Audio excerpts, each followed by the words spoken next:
Nothing we haven't tried. I'll sing you one last goodbye,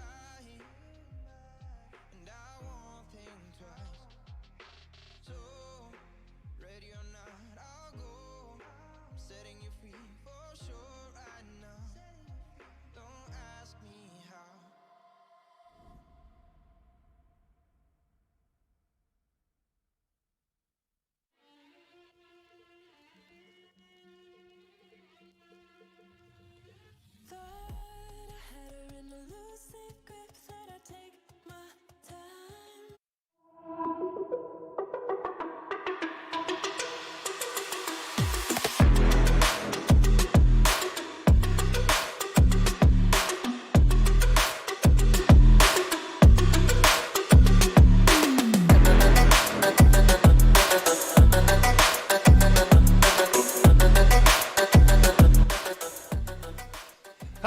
Welcome into the Boise State Game Pants Esports Arena. It is time for our first ever Esports Tower Overwatch Rumble. First time we get to see the Esports Tower Overwatch clubs in action. And we are looking forward to some exciting gameplay tonight. On tonight's show, we'll have some select matches from our round robin group stage, and then we'll see who takes it all home in our grand finals at the end of the night, and who will be crowned the first ever Overwatch Rumble champion. It's about time to find out. I'm your host, Michael Fisher. Joining me to call all of the action is Brenner Bear Ladd. And Brenner, I think one of the interesting things about this tournament that is something that I've had a lot of discussions with people about is the round robin games are just a best of one. So it really is going to put a lot of emphasis on specific maps in particular. Is there a certain mode that you think a best of one maybe favors a team, or do you think, there's just kind of, we'll see what happens? Because I think playing only one control map and then no escort, no hybrid is going to be a lot different than, we have control, then we have escort. I mean, what do you think of the best of one format for our round robin stage? I mean, it's definitely more of the quick play format to get teams through it, to have kind of these one-night tournaments to get through it, get to that grand finale, which is more of a best of five, so the two teams actually have a proper matchup.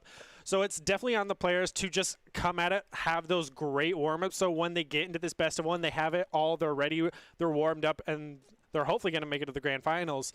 And definitely with the best of one being on control, having at least the best control be a best of three is the best way to do it.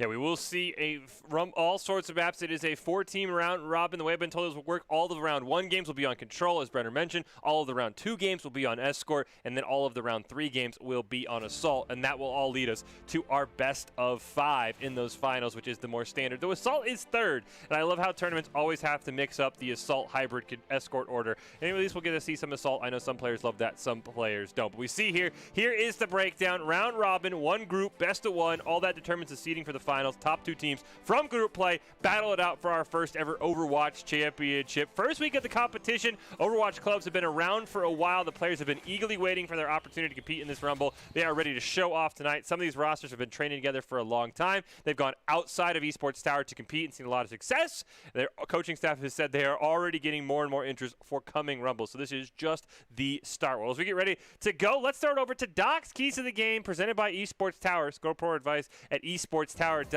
and see what Doc has to say for these players, and that is understand your comp and play style, focus on each fight, get good ult value, and the objective always more important than the kills. You do not want to pull a C9 just trying to pad your stats. Improve your game sense, improve your team play, improve your performance under pressure. You can match with great players and professional coaches to help you rank up. We're ready for our first map. It'll be the Esports Tower Everest taking on the Esports Tower Fire Islands. We're kicking things off on Lijiang Tower, Brenner. So what do these teams got to be ready for on our first control map?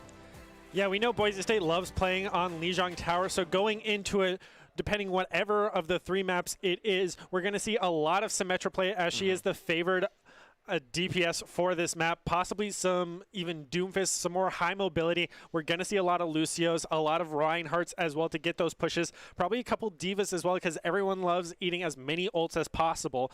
So I definitely look forward to these more divey, maybe even double bubble high mobility teams for Lijiang. Yeah, I think the Symmetra call, as you mentioned, is probably the one to watch out for the most. That is going to be where our focus is on those players, because Symmetra has so much value on all of the Lijiang Tower maps. Whoever gets the first teleporter down almost always will win the first fight, and there's always talk about whoever wins the first fight. I think it's like 60% favored to win the map on Control, so we will kick things off. It'll be the Everest in the blue, Fire Islands in the red. Both these teams want to win the first game of the Overwatch Rumble. Let's see who will take it home here as we kick things off. We see that the Everest right now taking quite a lot of damage. Pando going to be taken out, but so is Radius Boss. It's a 2-for-2. It's a 4-on-4 on the point. But there's the Symmetra value you talked about, Brenner, with a nice double kill. Yeah.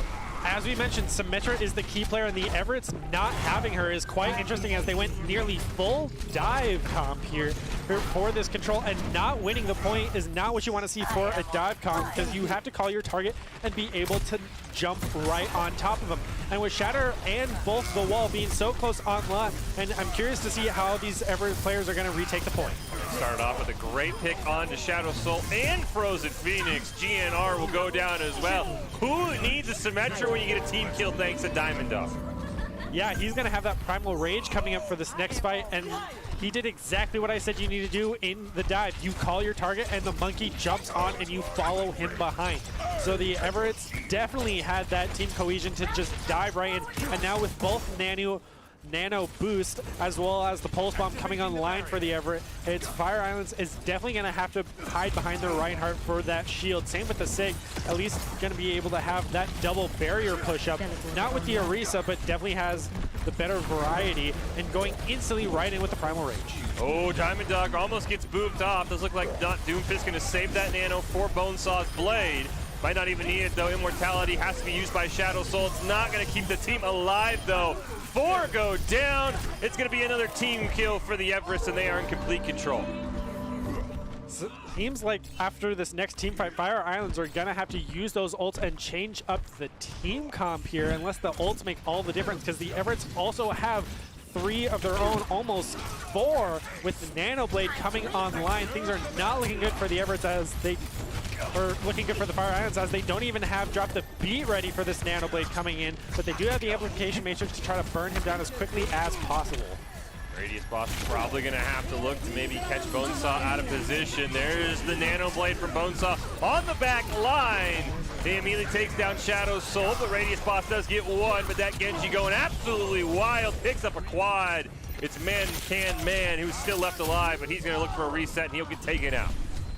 Yeah, we want to see some comp switches here for the Fire Islands, and we are with the Reinhardt swapping over to the Wrecking Ball. Same with Lucky hovering the Mega, going back to the Symmetra, so losing that little bit of ult percentage they had built up. But now with ults on their favor, they have to use them in order to get, and they're going to go for the teleporter play once again. Sound barrier immediately. Gravitic Flux going to be used as well as an Ant Matrix. All of that just to lose Radius Boss. GNR going to go down as well, as we see Fum here on a 15-player kill streak. Fire Islands use all of their ults except the Deadeye, and it does not matter. The Everest will come away victorious here on map number 1 on Lijiang Tower. Yeah, that McCree was not getting enough value there. Even against the Tracer, we did not see a lot of those flashbang one-click headshots onto the Tracer, so he should have swapped off to a different DPS. But going into round 2, hopefully they learn their lesson and will be able to have a bit more flexible comp if this Symmetra does not work out on this next map. Probably the Lijiang map that has the most emphasis on good Symmetra play. Looking through those 2 windows right behind the entrance there, as you can see him on our camera work. That's where your Symmetra turrets are probably going to go down, Brenner. Whoever gets there first is going to have a great setup on the point. Yeah, they could even try to go balls to the wall and just go for that Bastion as well to just rain as much fire down onto the point if they are not able to win that fight for the second engagement. But jumping into this, we are going to see a Bastion on one of the sides with the Symmetra as well. So will the opposite team match up? It's going to be the double Symmetra, the double teleport. Looks like the comp's almost all standard, though there is a Bastion on the side of the Everest, but it's Despacito who's popping off. The Symmetra's making a name for themselves. They will wipe the floor with Fire Islands and send them back to spawn. Yeah, the Everett's definitely have that team play you want to see in this tournament, especially for the first round. They were definitely the warmed up team from what we can tell, and there's Symmetra proving that she is the better one in these duels. No one on the Fire Islands was able to get a good charge on their ultimate. The Symmetra and Baptiste tried their best, but now with Bonesaw on this Bastion set up on the top point, I don't think the Fire Islands know he's there. Fire Islands, unfortunately, they're line-of-sighting him, but I think you're right, Brenner. Nobody knows he's there. He gets a great pick, even has a teleporter created so he can maybe hop around a little bit if he needs to reposition. But it looks like the rest of the Fire Islands are going to get wiped out once again, and the Everest absolutely dominating here on this second map. Yeah, it seems the Bastion and Symmetra were definitely the better DPS players so far, as the Diva not even able to make it back to spawn with her mech and tech, so she's going to have to suicide to go for the reset. So the Fire Islands losing even more valuable time and have yet to even cap the point as they won the first fight last map. Radius boss there, trying to spam out, worried that there's a member of the Everest around any corner, but you can see here the Everest are all just hanging out on the point, building that over to 52, now 54%. Couple of fights left for the Fire Islands. If they can't win it here, we'll see what Bonesaw and the Bastion can do with that high ground advantage from the Symmetra teleporter. Speaking of Symmetra, the only ults up are that Photon Barrier and an Amp Matrix from both Baptiste, but it's not going to matter. Photon Barrier will go down. There's both Amp Matrix, at least one going to use from not Doomfist there. Bonesaw will pop the tank form. He's going to pick up a kill. Fub will get another one. 3 ults used, and against the Fire Islands, their last fight. Yeah, they had that ult advantage going into the fight, and they definitely utilized it. Even with the Fire Islands going for the DPS swap, they're going to have the Double Dragon coming online for this final fight, but they're going to have to go straight for the point. Even with the Amplification Matrix, Shatter is just a bit far out unless he's able to farm it with a single Flame Strike. It is all on the Fire Islands to dive right on the point. They even have the Lucio speed boost, and they're going to use the Sound Barrier. Luckenshoe going to run right into Diamond Dog Shatter. The Everests are going to go 3 for 1 here. GNR looking for the Hail Mary Shatter, not going to find it. Frozen Phoenix maybe looking for the YOLO Diva Bomb of a lifetime, but it will get blocked. Despacito will go down, but that's not going to matter. And the Everests will pick up this win here in our first game in this best of 1. Great job by the Everests. Pretty dominating performance overall, Brenner, and so far it has been a great start. Well, don't forget, Boise State Esports always looking for talented players, but also in terms of the esports tower, going at it alone can only get you so far. Ultimately, if you want to increase your chance of success, you have to level up your teaming skills. We saw that from the Everest. I thought they played very well together after that first fight on Lijiang Tower. This team is incredibly talented. I want to give a shout out to all the coaches. If you're watching, haven't checked out esports tower clubs yet, you should. It is the fast track to rank up. And Brenner, I mean, your thoughts on a pretty dominant first map win for the Everest in our first ever Overwatch Rumble? Yeah, it was definitely the best showing you could have in a best of 1 map. They rarely lost a team fight. They only lost the first team fight of the first control map, if I remember correctly, and they instantly knew how to just dismantle the Fire Islands. And the Fire Islands never got really their team cohesion back in order to re-push it. And when they did push it as a team, they were simply just dismantled and not having that flexibility to swap off those heroes that they needed to sooner.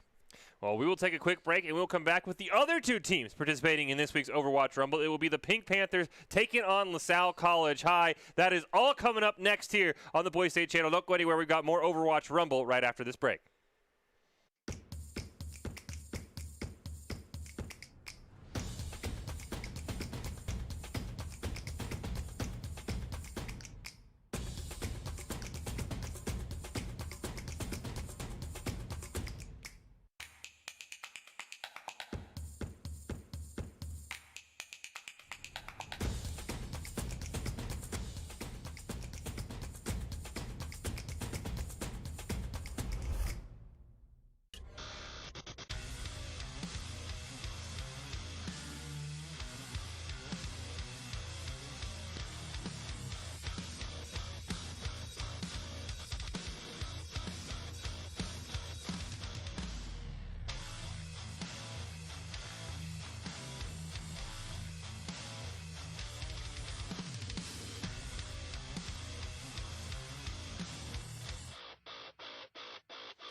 NationalGuard.com to begin your Guard adventure.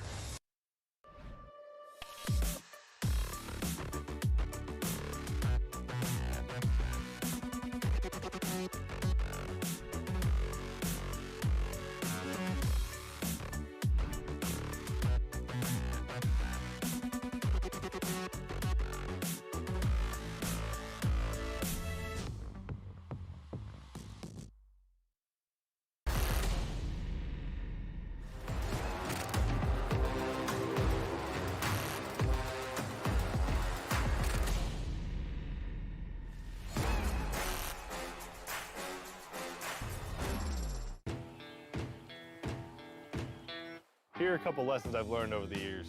Friendships come in all shapes and sizes. And always buckle up. Seatbelts save lives. That's a rule we can all live by.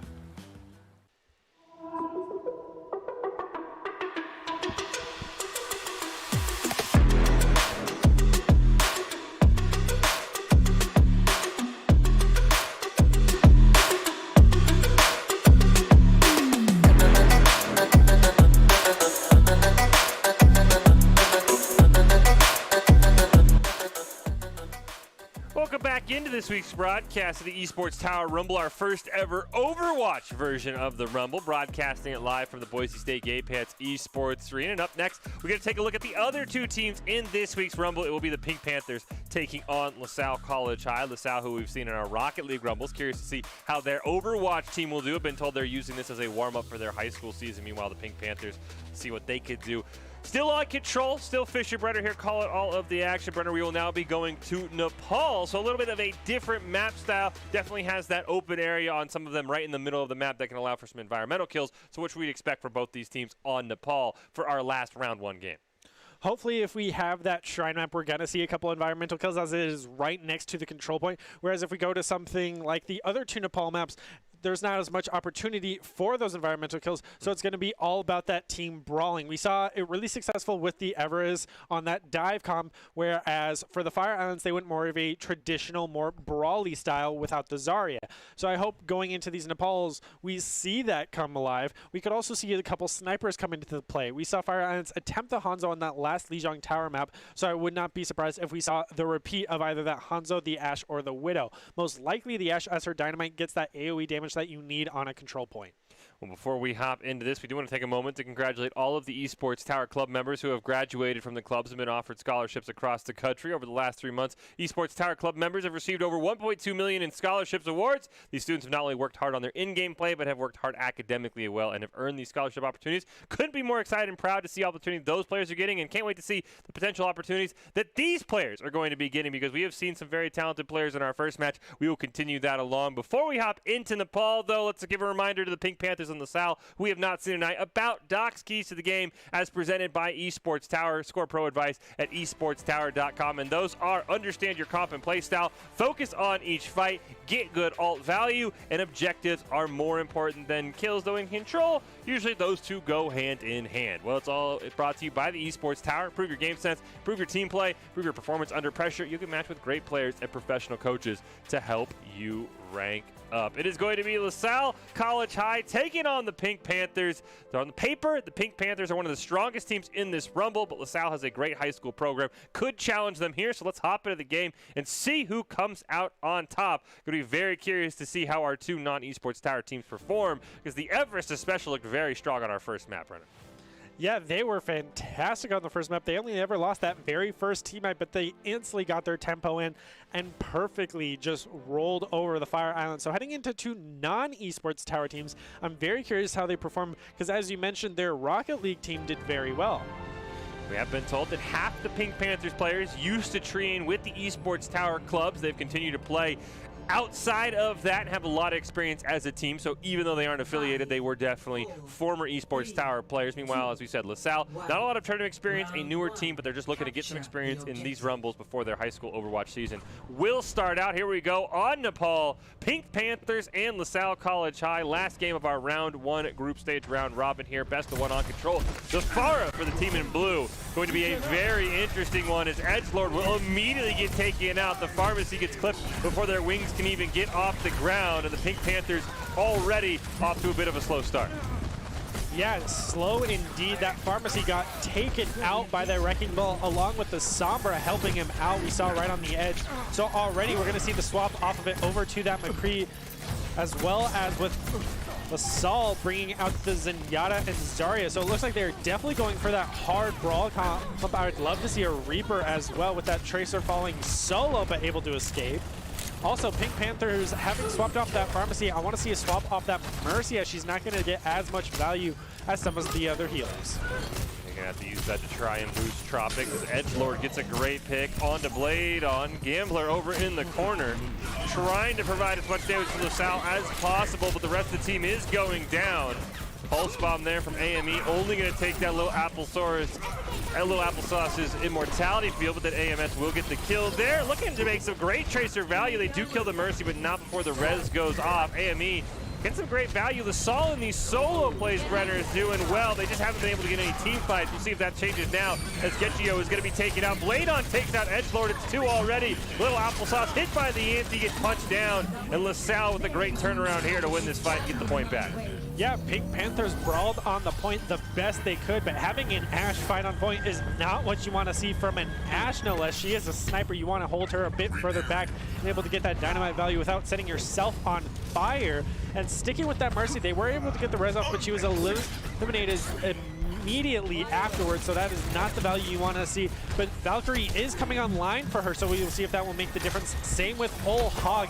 Hopefully a couple environmental kills going to come out from that as he tries to go underneath, and a great hook landing onto that Zenyatta.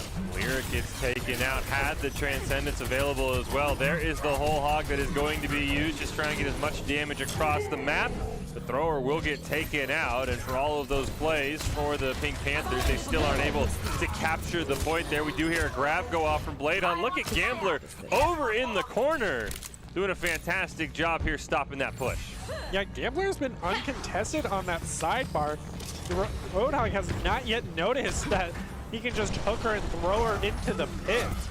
So Pink Panthers definitely need to start contesting that right side of their spawn, with AME opening up with that Pulse Bomb along with that Transcendence. Edgelord and Getchio going to be both taken out. AME and Bladon just pushing into the spawn. Once again, the res comes out from the Mercy, but that is not going to be enough as the Photon Barrier will come down, and I'm not sure that the Pink Panthers are going to be able to get out of their spawn. Yeah, Pink Panthers definitely being the dominating force on this first map, using as many ults as they can in Pink Panthers spawn. Not what you want to see in your first match in this Esports Tower Rumble. Fantastic victory there. We'll see what they could do on our second control map on Nepal. I mean, it was back and forth for a while there, Brenner, but then eventually LaSalle just kind of started dominating. Yeah, dominating is definitely an understatement there when you're ulting in front of your enemy's spawn so that they can't leave the ship. We even saw that Symmetra throwing turrets into their spawn. That won't even do damage to them, but it's at that point just a flex, it seems. So going into this map, you're not going to have that environmental Whole Hog, so I would be very surprised if we did not see a Roadhog this time around. And from that early sneak peek, we did see an Orisa, so they might have swapped off that, but this time it looks like we're going to have the Wrecking Ball going right up, same with that Tracer and Winston, so possibly a dive comp from the side of LaSalle.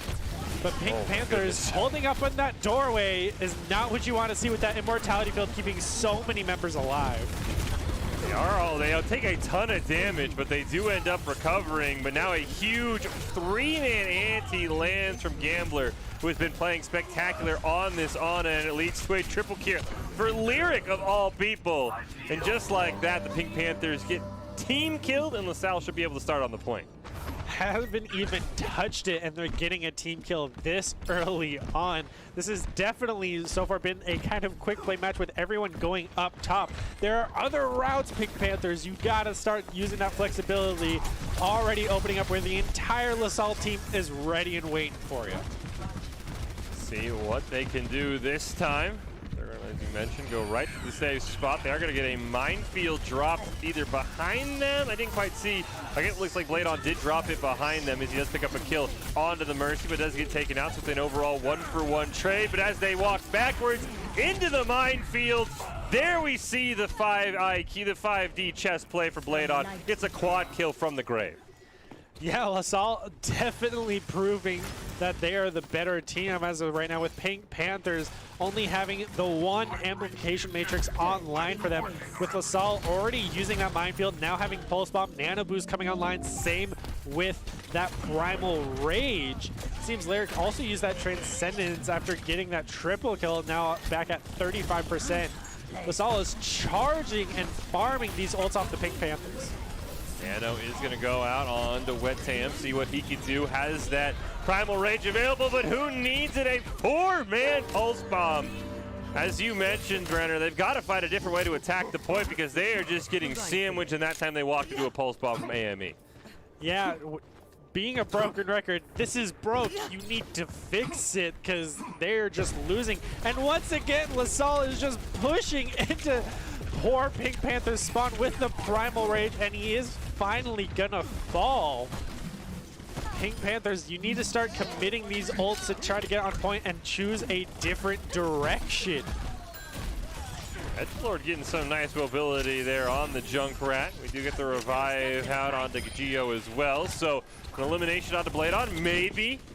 Pink Panthers can finally push through on the point. They take out AME as well. It's a great start here. It's a 6v4 for the Pink Panthers. We'll see what they can do. Immortality Field, though, barely keeping that Orisa alive. The rest of the team hanging out. Edgelord going to get caught in the hook. Immediately, though, Gio going to jump onto the point. The Photon Barrier is down, but it's not enough to keep Symmetra alive. Thrower picks up a double kill. LaSalle right now trying to barely hold on to their advantage. Pink Panthers have not been able to flip the point. The Valkyrie from Leopold is going to be used to give them some aerial advantages and try and keep them off the ground. But as soon as they land, it's Gambler will pick up the kill, and a nice push from the Pink Panthers will eventually result in nothing. Yeah, with this ult usage coming out from Pink Panthers, I would love to see some hero swaps here off that Orisa and Mercy to something more mobile or even tanky for that matter to try to protect this team better. The tire attempt from Edgelord is able to pick up Lyric, all while the Reaper is able to pick up AME in the background, but not controlling the point. LaSalle takes it. Dominant victory there by LaSalle over the Pink Panthers. Well, if you want to be seen by expert college recruiters, talk directly to esports industry insiders like pro athletes, team general managers, and game producers, then join the club. Esports Tower players get insider access to industry insights, and with our featured Rumbles, recruiters are taking notice as well. It's a great way to score exposure if you're looking to start your path to pro, or if you're looking to land a collegiate scholarship. One more game here to take a look at in the group stage before we go to the grand finals.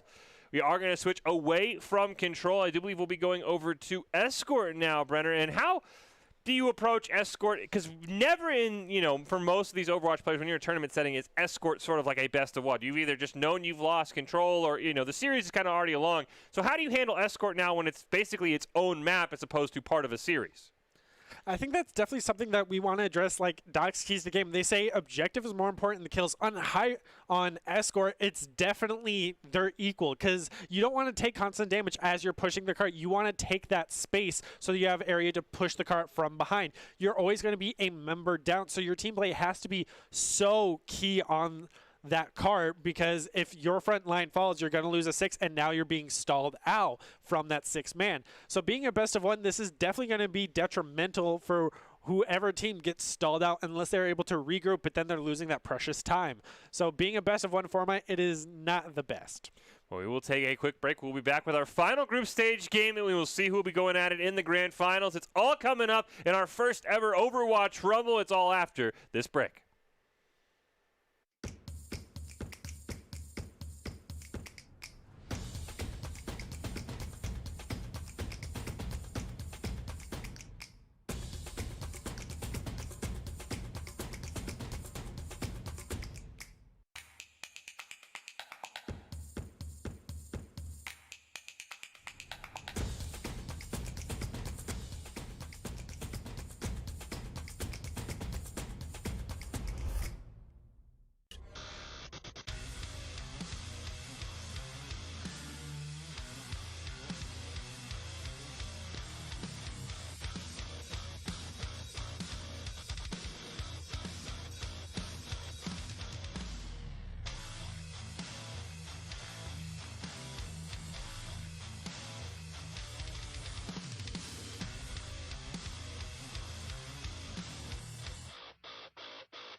ProfessionalGuard.com to begin your guard adventure.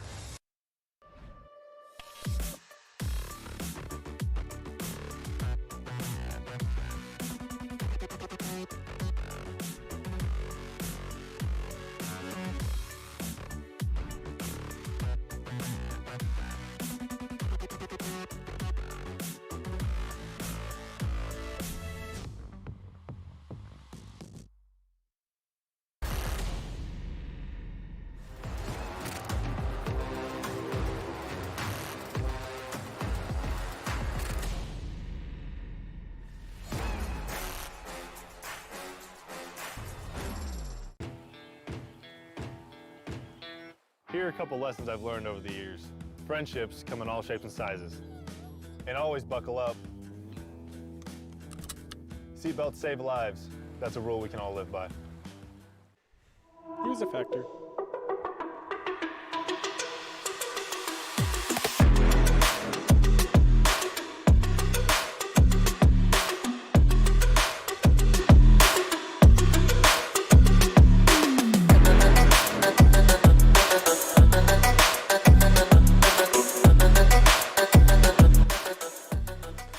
Welcome back into this broadcast of the Esports Tower Rumble, our first one ever in Overwatch, broadcasting it live from the Boise State Game Pants Esports Arena. We're on to our final game before the group stage with LaSalle taking on the Fire Islands of the Esports Tower. To get a note from production during that break, did have a little bit of mix-up in the teams. It was actually the Pink Panthers with that dominating win on Control. So LaSalle and the Fire Islands both lost their first game. They'll see if they can come out on top in our second game, our final group stage game of the night, and we'll then see how the rest of it played out. Because even in best of ones, Brenner, that is still a lot of Overwatch through three rounds of round robins. But the big thing to note, we're going away from Control. I believe we are going over to Escort to not catch the map. So that'll be a little different, because the one thing to me that's unique is Control, no matter the tournament, is always the first map played. Escorts usually, like, hey, either we're down 0-1 or we're up 1-0 or whatever. So to me, having Escort in this best of one format is going to be very, very interesting, because you're not going to have any prior info on your team. So the attacking and defending choice is interesting. Which one would you pick, Brenner? Not knowing anything about your opponent like you might in a normal tournament, would you attack or defend first on Escort? I would personally want to defend. That is my personal preference. I definitely think defense, you know where they're going to come out of, and you have an idea of what to expect, as you will be able to roam the map freely more. Even when you see the map before the lobby even opens, you have a pretty good strategy of, all right, this is this Escort map. I know how I want to play this. But on the defense, you can definitely throw the enemy team off, as you can try to prepare and counterbalance them. You do have the longer spawns that you have to worry about. But if you are constantly winning that engagements, you are going to be more sustained than the enemy team on the attack. Well, before we hop into this with LaSalle and the Fire Islands, both looking for their first wins, it's never a bad time to go revisit Doc's keys to the game, as presented by Esports Tower. Score pro advice at esportstower.com, because I know, Brenner, you were talking about the objectives greater than kills. You said they're equal. I do think, though, at the end of the day, it's better to push the objective, especially attacking-wise. You're kind of right, but you have to be on the objective. You can't just be hunting kills. We've seen that in the past where teams are like, oh, I'm going to go get this triple kill, and then the game ends in overtime because you weren't on the point.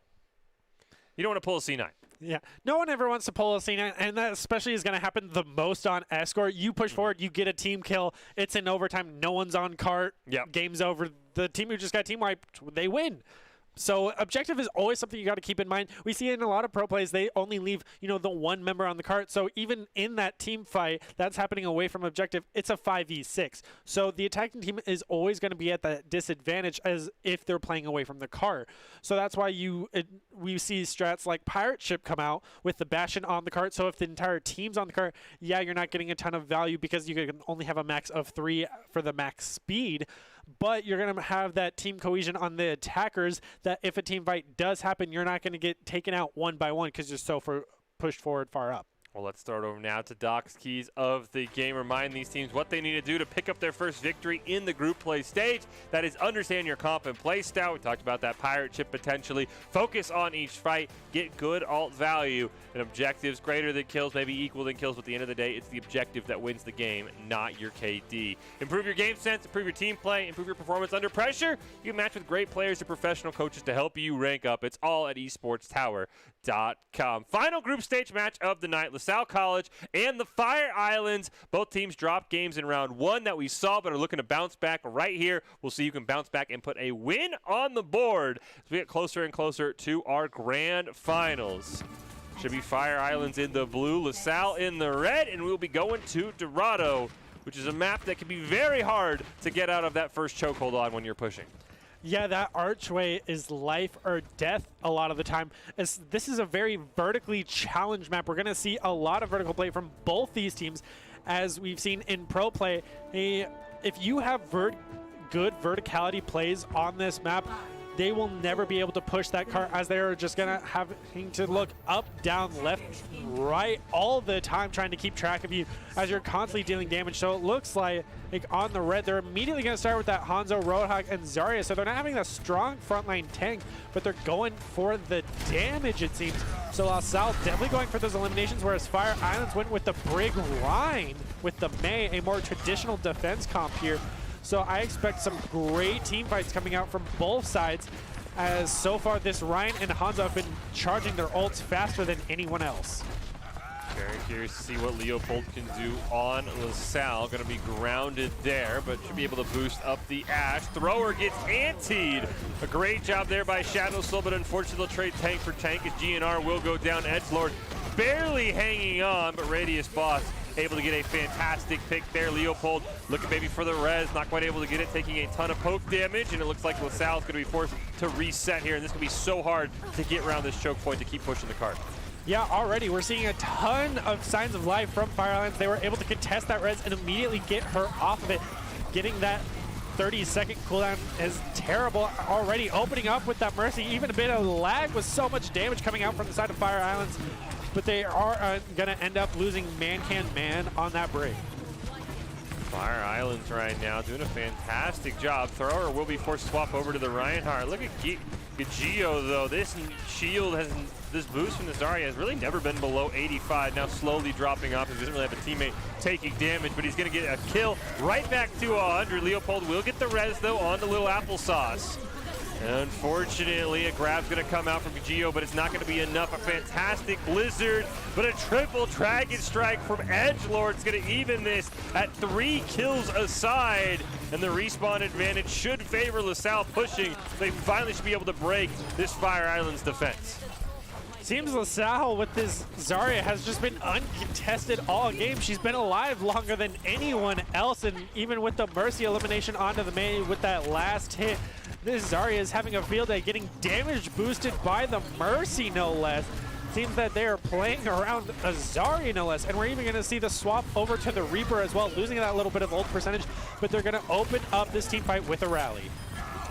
Man not able to keep Frozen Phoenix as soon as the Rhine goes down. It's a triple shatter for Thrower. Radius Boss, Shadow Soul, and Man all hit by the shatter, all get taken out. Frozen Phoenix alive but running from respawn, and LaSalle College will get our first point of the night on Escort. Yeah, there was a solid attempt from that Brig with that rally to try to just hold them back from pushing the car, but she triggered it a bit too early. Same with that Blizzard, now no longer there with the swap from that Reaper. Seems like LaSalle with these ults, having Bob come online, same with the Valkyrie is online, and with the grab close behind, I would be very surprised if we did not see a Wombo combo come out with the Bob and grab. But with Fire Islands taking this high ground with no sniper in sight other than this McCree with the little poke damage she can do, Fire Islands is going to open up with their own grab. Grab going to be used. GNR will jump right on top of them, but unfortunately a fantastic immortality field for little applesauce keeps LaSalle College High alive and well. Man and Frozen Phoenix both taken out. A shatter from Thrower is going to take down Lukachu, and with Bob in on the fight, LaSalle eats a grab and just keeps on pushing. Yeah, LaSalle's got that momentum rolling. It's almost like we're watching Assault with the snowball that they've had ever since they won that team fight on the first checkpoint of this Dorado. So they're just going to keep pushing the best they can. They have those 4 members, as I mentioned. They are sticking close on this cart is what you want to see. And now with the triple ult advantage to Fire Island's 1 shatter with Deadeye close behind Laku once again swapping DPS, losing constant ult percentage, is finally able to pick one up onto Tropics. So taking away that Bob, not allowing any ult to be farmed to get him back. look at the amount of charge this Zarya for LaSalle has had. It is always above 90 anytime we've gotten that first-person view. They have that grab available for Kajio. We'll see if they want to drop it. They are going to immediately use it, but a nice two-man shatter is going to counter that. Edgelord nearly taken out. And Genji will eventually fall. The Immortality Field not going to be enough, but they'll trade it 1-for-1. But with these close respawns, it's going to be very hard. A great snipe from Frozen Phoenix denies a res from Leopold. As we get the rally into the Amp Matrix, both supports popping their ults to try and keep their teams alive. And it looks like LaSalle finally going to get forced back here. A nice defensive hold for the moment here for the Fire Islands. Yeah, that rally was much better timed this time around, a bit more closer to the mid-fight, keeping that Rhine alive. Frozen doing fantastic to hold this front line, even gets the Flame Strike kill onto Thrower after he committed that shatter and was not able to land it on any members of Fire Island. Now we're going to see Lucky Chu change DPS again. Now onto the Soldier, with Radius still holding on to this Deadeye with Leo holding onto that Valkyrie and Genjo holding onto that grab. I would very much anticipate to see the blade and grab combo come out. We aren't going to see the nano. And like I said, it's clockwork. Very curious how Edgelord was going to be able to use this blade without the nano from the Ana that we usually see with a Genji. But as you mentioned, Brennan, as you called, the grab blade allows LaSalle to 3-cap here, 2:14 on the clock, and a pretty efficient job by them once they got through that first chokehold of really not being slowed down.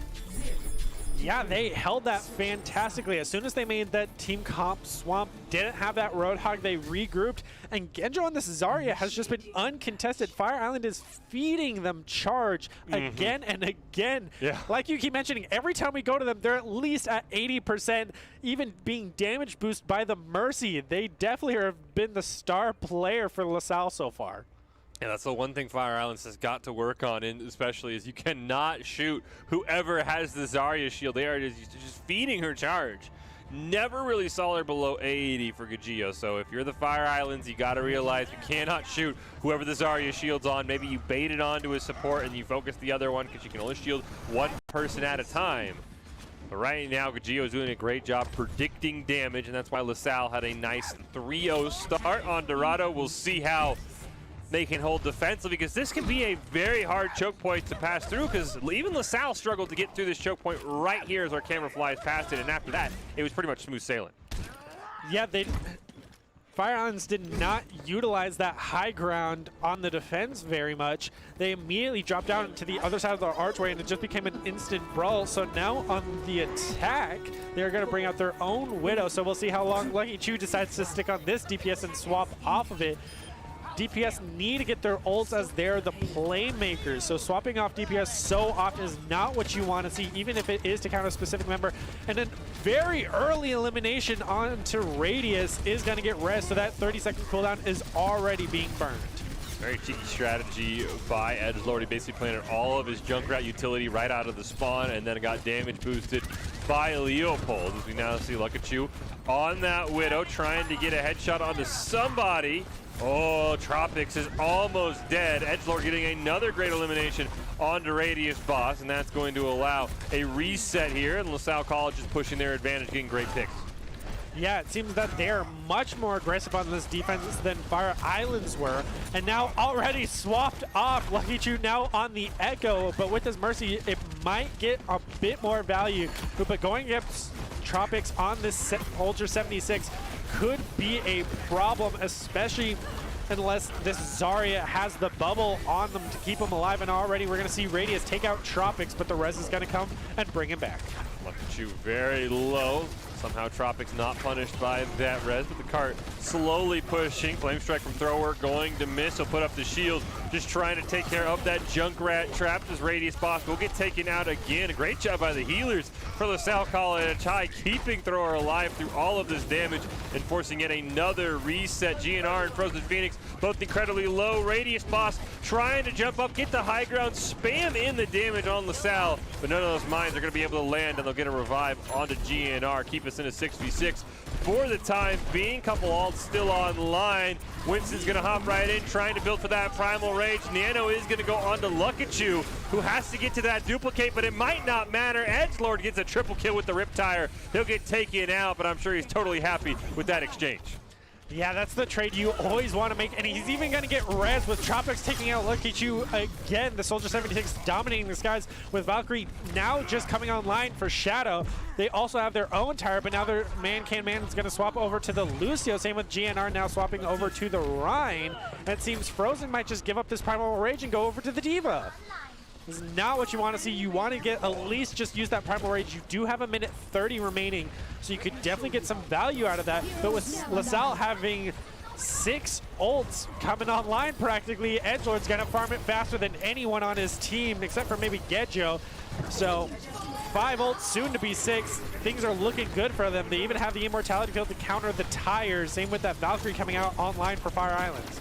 The tire does find Leopold, but best target by far, because now there will be no res and Ant Matrix will go down. We'll see if Tropics there is going to pop the tack visor. It's all on Frozen Phoenix to eat it, but with no mech. Tropics will pop off with a double kill, plus a kill onto the duplicate. And now ET Fire Islands on to maybe their last couple fights here with 50 seconds left. Yeah, you never want to push into an amplification matrix visor, no less, when he can just auto-aim shoot you, never miss. That is not what you want to see from Fire Alliance. They should have definitely just backed off. With Lucky Chu now swapping over to the Mei, so maybe this final whole brawl comp with this Mercy still that I would not enjoy seeing, especially when you're so close to your own spawn. That res is not getting enough value to maintain it, especially you not having that echo for that verticality play anymore. Definitely would prefer seeing any other healer at this point from Fire Islands. So LaSalle still dominating with Fire Islands, now going for the underneath strategy, opening up with that grab. Nice Maywall there from Lucky Chu, at least cuts off a majority of the damage, but Tropics will pick up a double kill. Gagio's going to get one more, and it looks like the Fire Islands are just simply going to run out of time. A fantastic hold by LaSalle College High will get them their first victory on the night. A great turnaround from what happened to them on Control just a few moments ago against the Pink Panthers, and LaSalle College High on the back of really good Geo and Tropics come out victorious in this one. Well, if you want to be seen by expert college recruiters, talk directly to esports industry insiders like pro athletes, team general managers, and game producers, then join the club. Esports Tower players get insider access to industry insights, and with our featured Rumbles, recruiters are taking notice as well. It's a great way to score exposure. You're looking to start your path to pro or to land a collegiate scholarship. With the group stage done, should be able to take a look at the standings here, see where we will be heading for our grand final. The top 2 teams facing off in a more standard best-of-5 format. We saw every team at least once. Brenner, who were you most impressed by from the teams that we saw? Definitely the comeback from LaSalle. They did not do well at all on Control, but as soon as they got to that escort, they came alive. They dominated both sides on the attack and the defense, definitely on the defense more for sure, as they did lose that first fight on the attack. But as we take a look at these standings, Pink Panthers definitely being that #1 seed, I can agree with no matter what. Same with the Everest, as they're both currently undefeated, and I'm curious how that matchup is going to go between the two of them. Will be Pink Panthers and Everest in our grand final. From what I've been told, Pink Panthers did go undefeated in the group play. Everest only dropping a game to the Pink Panthers, so that will be a fantastic showdown, as you alluded to, Brenner. LaSalle and Fire Islands finishing 3rd and 4th. We saw that match there on Dorado. Overall, though, for the Rumble, again, a lot of new faces in this Overwatch Rumble, getting back into it after a little of a break, I've been told by the Esports Tower. So definitely teams that might struggle at the start are going to get better and better, because the Esports Tower does a really good job of coaching these players up, getting them in top shape. Well, we'll take a little bit of a break. It's our first ever Esports Tower Rumble Grand Finals. It's the Pink Panthers and the ET Everest. Who's going to come out on top and claim the first championship? We'll find out all of that after this break.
ProfessionalGuard.com to begin your guard adventure.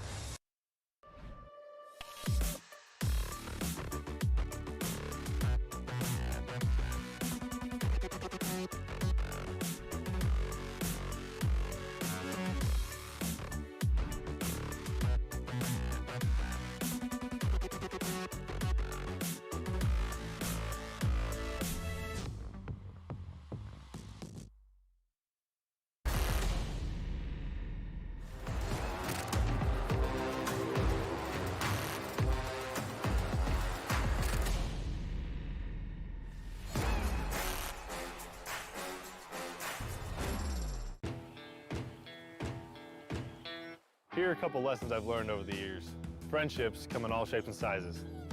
And always buckle up. Seatbelts save lives. That's a rule we can all live by. What?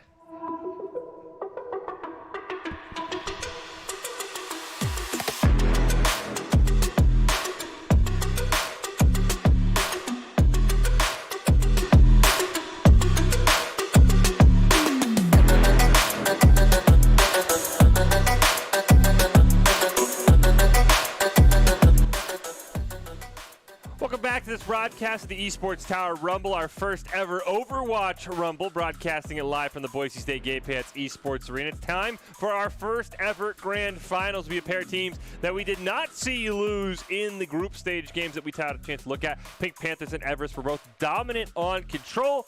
Was told that off-screen the Everest and Panthers played, and the Panthers did win. So the Panthers are undefeated. The Everest are 3-1. We will see who will come out on top in a more traditional Overwatch setting, and by that I just mean, Brenner, that it is a best of 5. A little bit of a different map order, though. It will be Control, Escort, Assault, Hybrid, and then, of course, back to Control. So we will be guaranteed to see Assault as we see how the group play ended up. Pink Panthers, Everest, LaSalle, and Fire Islands. We saw Pink Panthers and Everest once, Brenner. They both had pretty dominating wins. The Everest took a little bit longer to get going. So as we hop onto Control, that will be Ilios. Which one do you favor?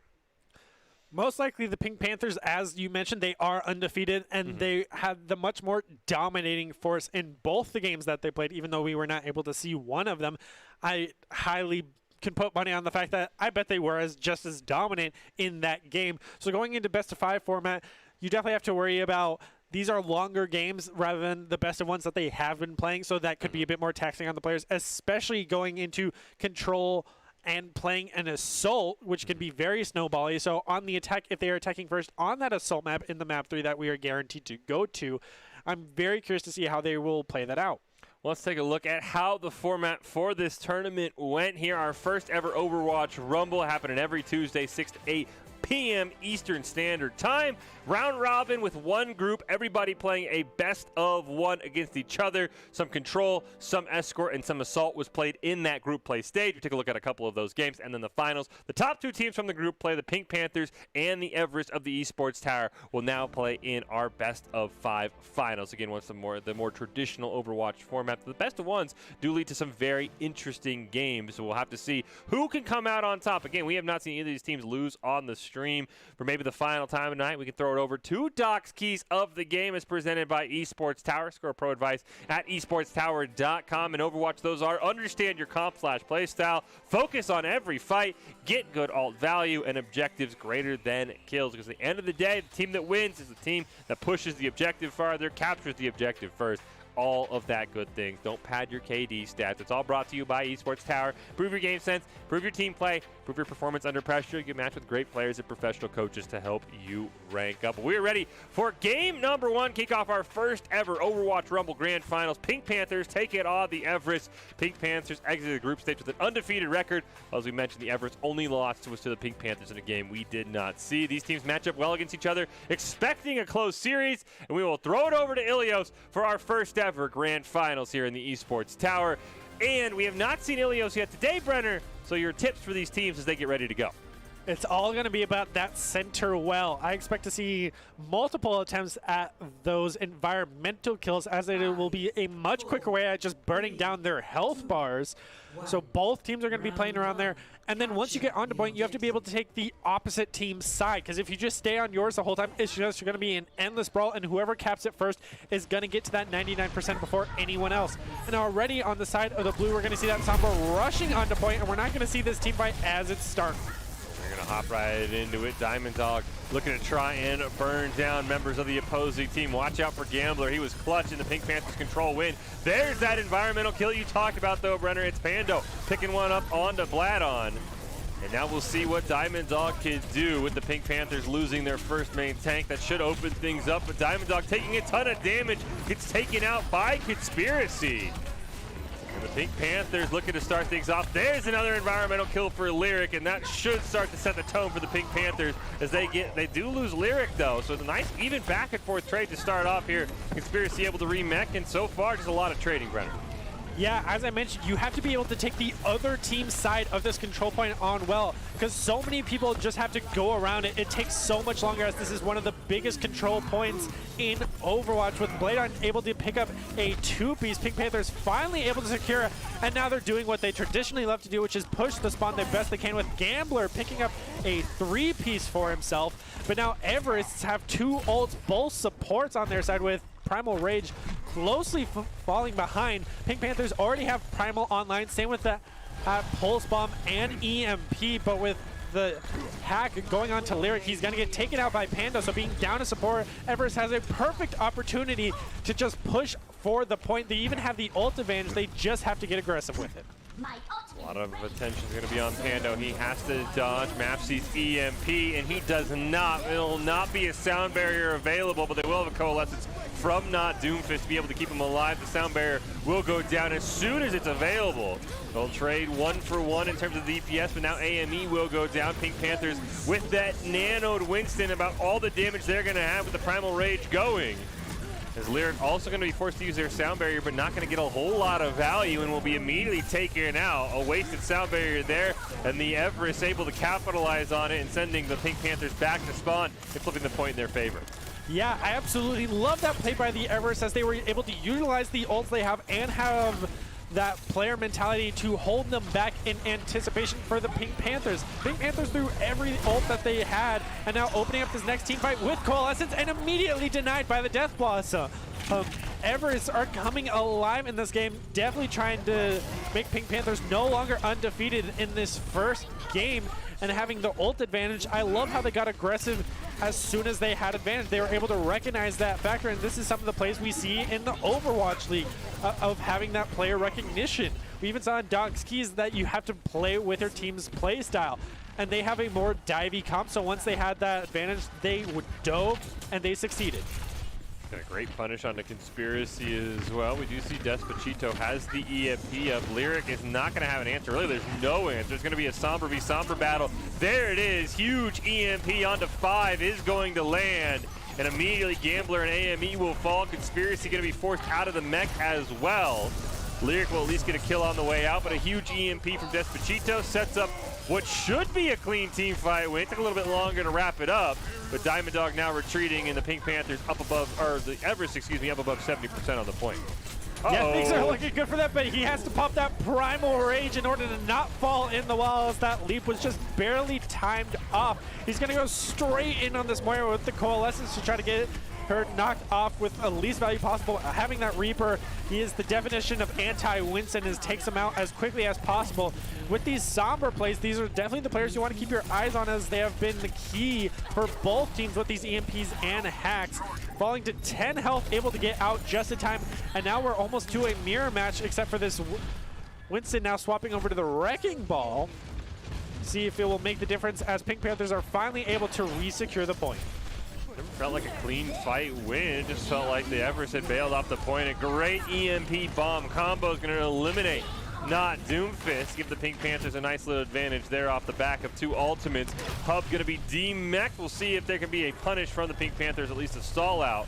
The AME sets up there, looking for some Death Blossom value, but we're going to wait for a reset. We're almost in final fight territory here on our first map, brother. Yeah, time is closing down, and it is not in the Everett's favor, as they only have 3 ults online, with EMP needing a more 15% more charge in order to have it online, with Pink Panthers not having any ult close, but they do have both supports, and that Death Blossom opening up immediately onto Pando, so taking away that sound barrier, with Bonesaw trying to do his own Death Blossom in the backline, not able to pick up anyone. So in this Reaper 1v1, he is able to win it with Hub using that self-destruct to take out that Wrecking Ball. But now it's Gambler with this Coalescence able to take out Despacito. And it seems Pink Panthers lost 2 members, but are able to quickly bring it back against the Everetts, as now they are in full stall. Pando tried to get that sound barrier off. I believe he got hacked mid-animation, which canceled the shield. We see a near environmental kill there, but Lyric able to save it. Final fight here for the Everest, trying to hold on with Pando and Despacito taken out. Doomfist not able to get to the point in time. Pink Panthers will claim a very, very close map number 1 on Ilios. Yeah, that is by far the closest control map we have seen tonight in this Esports Tower Rumble. So heading into this next map, I would hope to see the exact same thing. Pink Panthers definitely proving why they are the undefeated team, but still showing why the Everetts are the 2nd seed. They put up a fight, they were able to take the point back, and they got up to around 80%. So good on them for that first attempt. So heading into round 2 of this control map, I hope to see, if not an exact repeat, but hopefully the Everetts are able to come out on top this time around. Both these teams with similar backlines. When the Esports Tower took a bit of a break from Overwatch, the Pink Panthers stayed together and continued to compete as a team, while the Everest continued to play together but did not have a lot of competition experience during that time. So very curious to see if the tournament experience the Pink Panthers were able to garner will make a difference. It was incredibly close on map number 1. Map 2, though, the Pink Panthers are on the Everest side of the map. They're going to force out an immortality field there from not Doomfist, but it's Pando who gets the first elimination onto their support brother. It's Gambler. Lyric also taken out. You can see the Pink Panthers health bars incredibly low. They're going to try and at least get the point to get some free percentage, but Bladon, is going to have to get away. That's going to be another team fight win to start off for the Everetts. Everetts played fantastically. Pink Panthers went for the invade essentially and weren't able to out-sustain the Everetts, having that Brig and BAP compared to the Lucio and Moira. They just have the better healing potential. They could brawl much longer, and especially with that Torp, having that turret be the extra damage that you need. And even having that right-click shotgun is what you want to see for a more fighty brawl comp on this map, as so much team fighting is going to take place just outside of the control point, opening up with that amplification matrix from the side of the Everest. Bonesaw getting a ton of damage, and we're going to see the Ant Matrix and the rally from Pando get a couple of boops off the edge, and the Everest almost win map 1, and so far look like to be in total control, already pushing above 40%, probably going to get up to 50% before our next fight breaks out. Yeah, Pink Panthers not having a good ult charge with EMP very close. Primal Rage, not really there yet. Same with Self-Destruct, so Pink Panthers are not looking good. They might get the Death Blossom during the fight, but the Everest already have 3 ults going into this fight with Bongo close behind. So this has definitely been the Everett's map. There's an EMP from Mapsy. That's huge. It's going to land onto 4. They'll get an additional hack to make it 5. Comboed in with the Death Blaster from AME, and the EMP Blossom combo immediately flipped the script. It's a team kill for the Pink Panthers, and they are back in control just in time at 73%. Yeah, so heading into this next fight, they have both tank ults in order to try to hold off from the push on the point, but with that Molten Core and other 3 ults from the side of the Everests, it is definitely going to be an interesting fight on how the Pink Panthers are going to counter this, as they don't have any support ults online unless Lyric on this Zenyatta is able to farm that Transcendence as fast as possible. And with Brandon opening up with this Primal Rage right on the other side, this team fight is kicking off. Lose Despacito, so it will be a 5-on-5. Conspiracy going to be forced to use the Diva Bomb to just get a mech reset, but we'll get a kill onto Hub at the same time. That is a huge trade, though Hub's mech on looking for the reset will take out Conspiracy. And in the end, though, the Pink Panthers win that fight despite losing their main tank really early on. Yeah, that Primal Rage did get the little value they needed, but now he can swap over to that Wrecking Ball. But with Pink Panthers definitely going with that more high dive comp to just jump in on the Everests and try to cause as much chaos as possible like they did in the beginning of the game, but hopefully with some more success as they are building percentage on this point. But with the Everest having high ground, they're going up to contestant, and already Lyric is going to open up with an elimination onto Pando. Ant Matrix down from Gambler. We get a bit of a 1v1 on the side. AME is going to eliminate Bonesaw, and the Everest probably just going to reset here. 75% inclining. They've got maybe one last chance here, Brenner, before they lose this map and go down 1-0 in the series. Yeah, we will definitely have to wait and see with ults coming into the favor of the Everetts right now, and they just have to use them. This is the point where you have to get aggressive once you regroup, but being down a tank is not what you want to see. You do not have time for this. Unless they're able to get an early pick here like that Baptiste, this is your moment to shine. But the EMP shuts down the Wombo combo. Transcendence from Lyrics is going to keep his whole team alive. Last chance here for the Everest. We are going to get a supercharger out from Diamond Dog trying to help his team do some extra damage. Molten Core from Bonesaw will eliminate Lyric, but he will be taken out as well. Oh, Blade on nearly falls off the edge. Great recovery there. Back and forth final fight though. Blade on seeing that not Doomfist off on the side all by himself, going to try and jump right on top of him. Point does get flipped though in the Everest's favor. I don't think Blade on realizes that he's going to have to roll away and try and heal up for his own team's last fight. Yeah, he will have Mines able to hopefully open up the fight with it as Gambler swaps over to the Ana now, as they need that longer sustain as both teams are nearing the very end. This is most likely going to be the final team fight as he is taken out by Despacito on the rotation trying to get back to his team. Gonna be up to Conspiracy here to lead the front line for the team. Gonna have to get on the point just in the nick of time. They'll keep overtime going so far. Conspiracy does have the Diva Mech. Got to get it off on point. Sneaks it in through the top door. Unfortunately, it's not going to get a kill if you are a fan of the Pink Panthers. Lyric, though, will pick up the first one onto Despacito. We see Blade on back in the fight, getting a minefield kill. It was a little crazy there at the end, but AME is going to pick up a double kill. That should secure things here for the Pink Panthers as Diamond Dog cannot hold on. And once again, our control map goes back and forth. The Pink Panthers will flip it, and they will win in overtime, but that could not have been much closer. Yeah, the Everest definitely had that sustain you want to see on point, but it seems Pink Panther with the constant just attack, pull out, worked out for them. They were able to take point. They took space, so whenever it's tried to regroup on that high ground, they were constantly being contested and losing 1 to 2 members on the rotation. They were not covering their supply lines.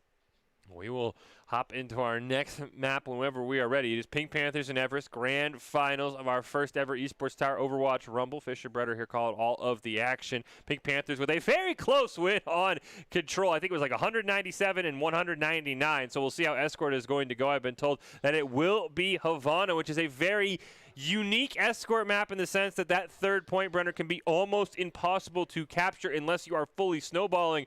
So I would be very shocked if we get a 3-3 push. It's probably going to be whoever gets the furthest to that third point, because that third point is almost impossible even for professional teams to capture, because it is so well designed to defend with quite ease. Yeah, I really am excited to see how the Pink Panthers play this. As we've seen in all of their prior games, they love pushing up into your spawn, which is exactly what you want to see for Havana with how big of a map it is. It is the longest escort map that Overwatch has, I believe. So going into it with a 3 checkpoint is going to be fantastic to see for both teams, and it's definitely going to test the Everett sustainability that they have just been so key on. And already we're going to see a possible wrecking ball from one of the sides of the teams, as both teams have been playing a very strong Winston game. Very curious to see, especially on Havana. We talk about the third point. It's also these close holds that you can do defensively. Again, we talked about the Pink Panthers staying together as a team during the Overwatch Esports Tower break. I was told that they competed in the High School Esports League, did the Pink Panthers, and ended up winning the ladder there. So this is a very talented Pink Panthers team who has a lot of competitive experience. The Everest did not compete in as many tournaments during that break. Not to say that's the reason why they're losing control by just 1 or 2%. As Despacito gets a great pick onto AME. A huge anti-nade does come out, but it's a great trade there for that immortality field from Not Doomfist. Conspiracy trying to build that Primal Rage. Incredibly quickly gets frozen before they can get back into spawn. And that is a great early start to the close hold, but they will lose hub. I think the Everest should be able to hold on here with these health bars, as right now the Pink Panthers can't even get out of their own spawn. Yeah, the Everetts are pulling their own Pink Panther strategy, trying to hold them at the door, as even Panda was able to eliminate AME on the sniper as a Lucio, no less. The Despacito trying to hold the point the best he can with Brandon taking out Not Doomfist, same with Bonesaw taking out Conspiracy. They're trading fantastically on both sides, with Gambler using the anti-nade to take out the Lucio. Now Lyric and Mabsy taking out 3. It seems Pink Panthers are finally able to leave the spawn once they got ult percentage. Conspiracy able to build that Primal Rage faster than most Winstons. And now having 3 ults on their side, now with AME swapping over to the Doomfist from the Widow, as he was not going to be able to use that Widow long shot. Everett's have to regroup at spawn as Pink Panthers finally pushing the cart. Only using 1 member though, so not trying to get it pushed as speedy as possible, opening up this next team fight with the mines. Blade on nearly dodges, being caught on the wrong side of that Maywall with that Wrecking Ball mobility. He's going to go back, steal a health pot.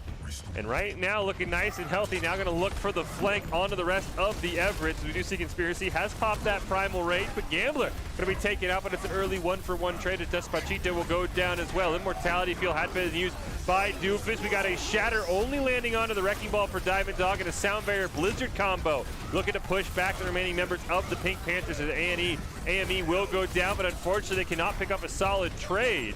As Hub gets taken out, the Pulse Bomb does land on the Diamond Dog with that huge Reinhardt health bar.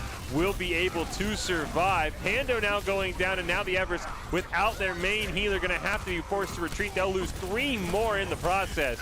Not Doomfist, the only one left on the point, and the Pink Panthers will end up pushing and unlocking our second checkpoint. Yeah, we're even going to see Bonesaw swap over to the Torb for this indoors part of the map. Now much tighter with a lot more brawling coming out from the side of Pink Panthers, going straight for the ult charge. AME on this Doomfist up to 90. Conspiracy's already at 80 for his second Primal Rage. Same with Blade on at 85 for his second set of mines, with Gambler having that nano charge. Conspiracy only at 200, gonna get all of the healing from his 2 medics as they're getting ready to push this next team fight. Everett's only having the 3 ults for this fight, immediately gonna pop the Deadeye and pick up 1. Deadeye will get 1. Bonesaw did pick up a couple, but once again, the story of this has been that the Everest get the first kill. The Pink Panthers wrap things up, though. It's a double kill from Vladon, and it looks like the Pink Panthers will continue to push. Pando, the last one there, contested the payload, and unfortunately for the Everest, they start to win team fights, but they just can't seal the deal, Brenner, and they always get traded out, and that's how the Pink Panthers have come out on top.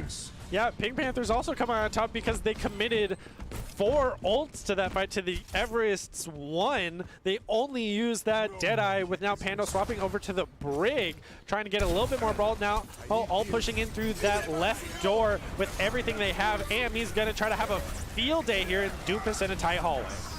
Ooh, Diamond Dog barely misses the charge. Transcendence does come out from Lyric, but they're already down 2. But as we talk about, now Bonesaw goes down. It's already back to a 5-on-5. The Shatter only able to land on the Lyric. Pando and Lyric both going to be traded out, but Despacito barely hanging on.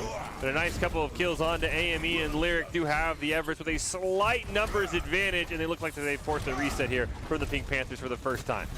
Yeah, Everett's played that fantastically on this final hold of checkpoint 2. With 2 minutes on the clock for Pink Panthers, they do have that Meteor Strike on bar, so we'll have to wait and see how they're going to be able to utilize that in this upcoming team fight, with Bladen charging those mines so fast. These tanks on Pink Panthers have been uncontested so consistently, with Mapsy using his Pulse Bomb.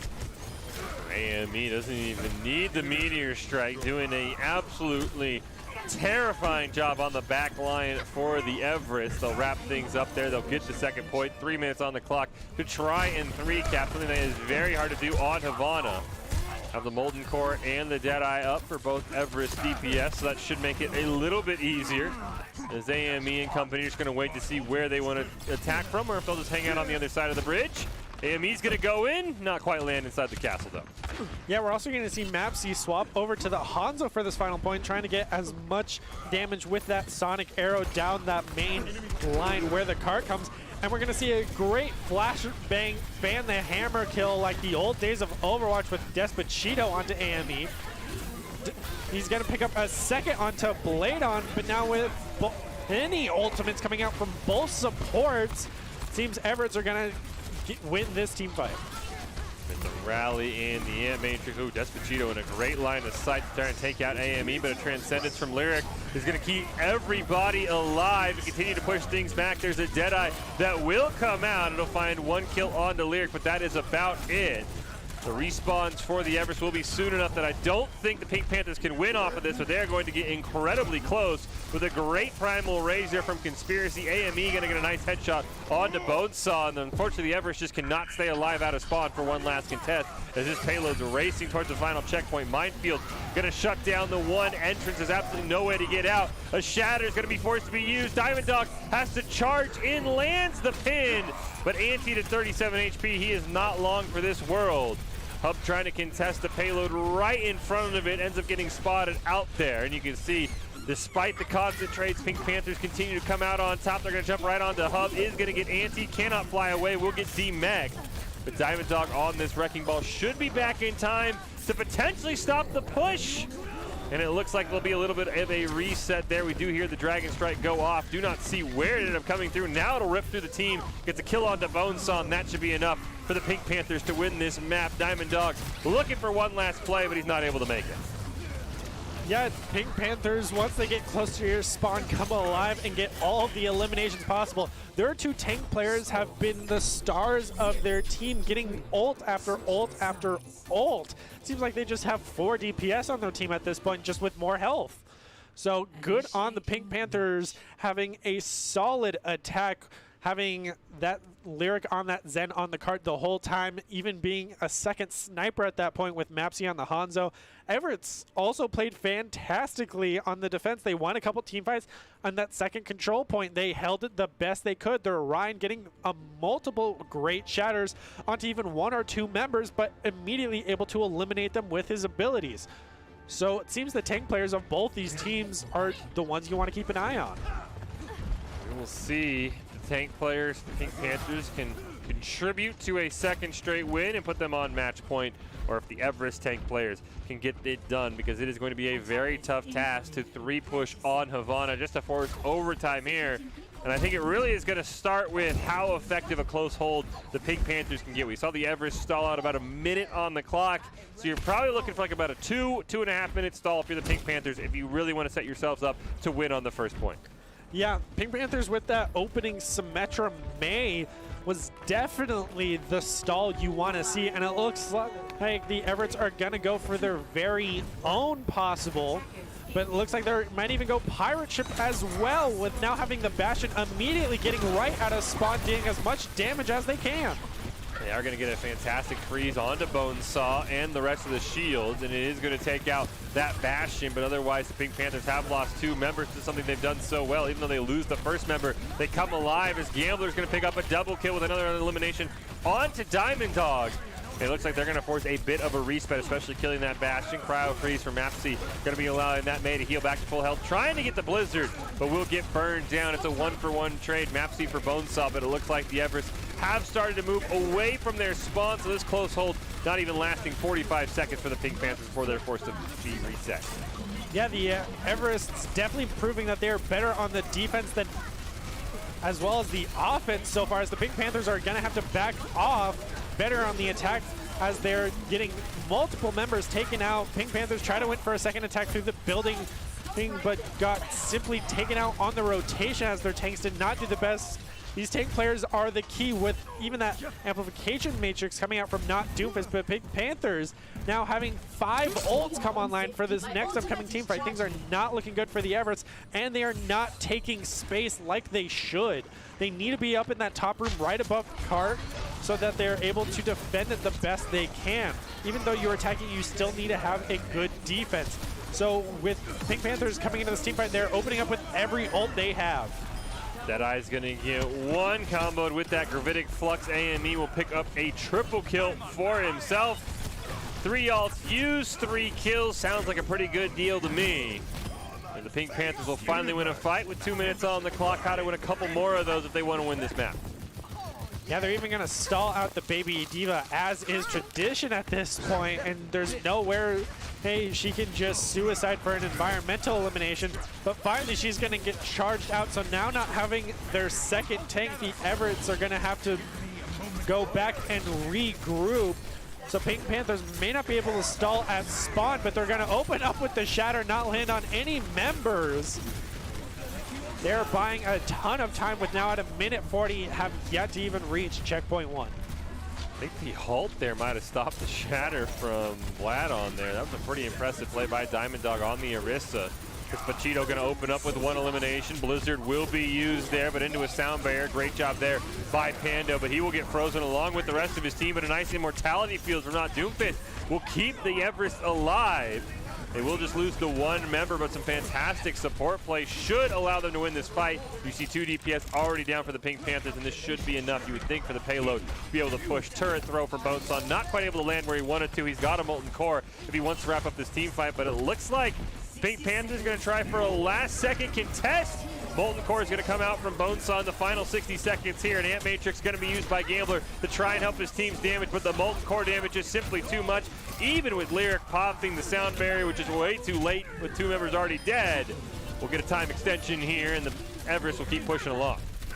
Yeah, Everest used all of their ults for just the first checkpoint, definitely going a hair slower than the Pink Panthers as they swap up that team comp now with the Roadhog, Ashe, Tracer, Zen, and now even losing that 25 ult percentage on the map over to the Ana. It seems Conspiracy on the Sig is the only one who's going to stick around, and he's going to have Gratific Flux for this next fight, whereas the Everett's are only going to swap over to the Rhine and Brig, it seems. Going to stick with a more brawly comp. Same with the Pink Panthers, just a different with no shields other than that Sig, and opening up with that Gratific Flux, as I mentioned. Critic Flux going to allow Mapsy to pick up a kill onto Bonesaw. Pando will be the next one to fall, and unfortunately for the Everest, without any supports, I don't think anyone else is long for this world. A nice double anti will land, but there's no healing left. And they will force a reset here, see if they maybe try and stall up this Baby Diva one more time. It looks like they will. And now they'll take out Hub, and unfortunately the Everest walked right into that Gravitic Flux, as you mentioned. Yeah, now it is Pink Panther's comfort zone of running into the enemy spawn and never let them leave, especially with the Roadhog, who can just heal half his health.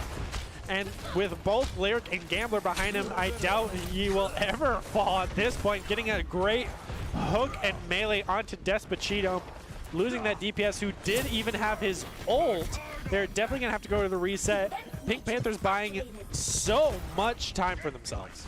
Trying to charge up an ult on the Pink Panther side. You can see a couple members up above 90%. Meanwhile, the Everest do have 3 online, but Diamond Dog will immediately fall. So will Despacito. You got to think if you're the Everest here, you've got to look for a reset before you lose any more members. You're starting to run out of time, too. Transcendence there from Lyric. Got to wonder what damage he's trying to heal up. There's a wasted ult there. Might be an opening. Whole Hog is going to come out from Blade On. And that's just going to hold the Everest in their spawn as the Pink Panthers look to kill 60 more seconds on the clock. Yeah, these tank players are holding them back and charging ult after ult after ult, and now Everest still having the 4 ults. Bonesaw's going to get hooked out of the sky as he's jumping down. Does not get eliminated thanks to the Molten Core of his E ability, but now that on cooldown, Despacito is going to get a great shot onto Mapsy, eliminating the possibility of a charged Pulsum coming out, but we're going to see AME throwing out the Bob. Same with Gambler, he's using that Nano, trying to buy as much time as he can, but now Conspiracy with the Gratific Flux. Pink Panthers are going to go out full stall.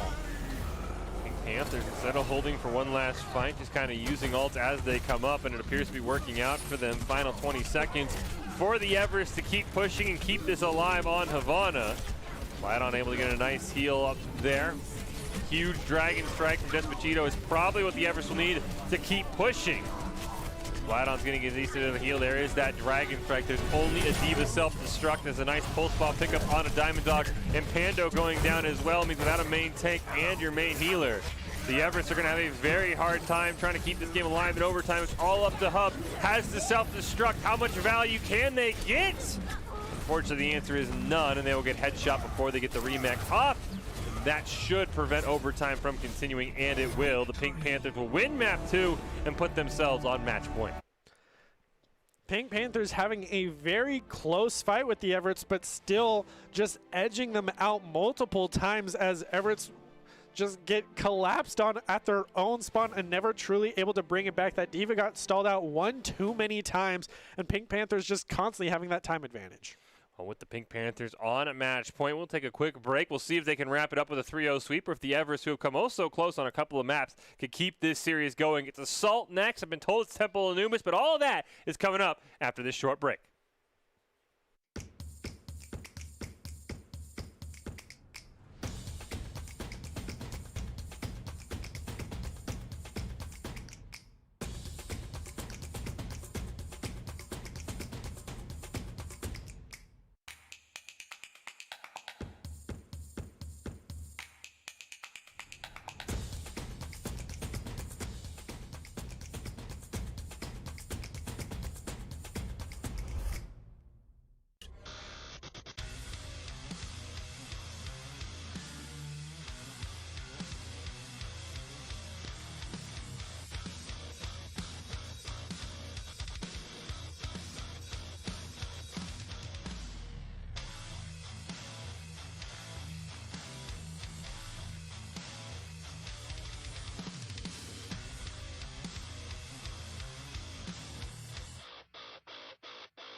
Visit NationalGuard.com to begin your guard adventure.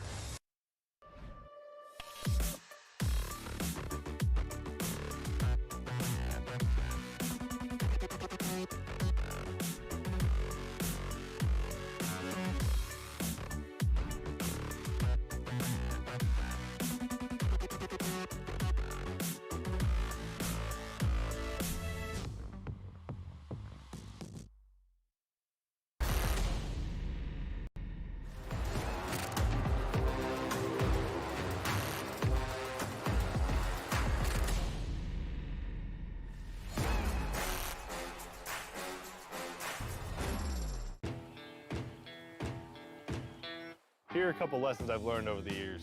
Friendships come in all shapes and sizes. And always buckle up. Seatbelts save lives. That's a rule we can all live by.